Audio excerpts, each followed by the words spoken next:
Ma'am, বন্ধ্যাত্ব বলতে আসলে কি বোঝায়? বন্ধ্যাত্ব যাদের বাচ্চা হচ্ছে না তারাই তো বন্ধ্যাত্ব রোগে ভুগছেন।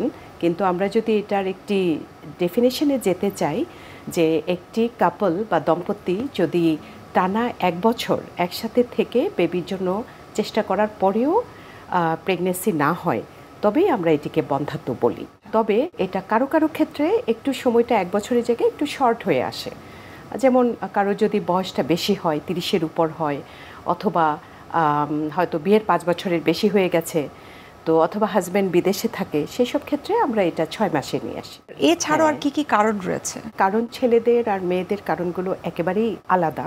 একটি প্রেগনেন্সি কিভাবে হয়, এখানে ডিম্বথলি লাগে, ওখান থেকে ডিম আসে, ডিম্বনালী লাগে, যেটি এই ডিমটিকে পিক আপ করে, ধরে এবং ভেতরের দিকে নিয়ে যায়। ওখানে আগে থেকে এসেই শুক্রাণু বসে থাকে, ওখানে নিষেক হয় বা ফার্টিলাইজেশন হয় এবং টিউব এটিকে মুভমেন্ট করে জরায়ের ভিতর দিকে দিয়ে দেয়।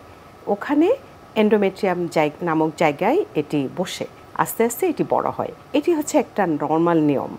এখানে যে কোনো এই ৩টি জায়গার একটিতে যদি অসুবিধা হয়, ডিম্বথলি, ডিম্বনালী বা জরায়ু, তাহলেই কিন্তু আপনার মেয়েদের ক্ষেত্রে বন্ধ্যাত্ব হতে পারে।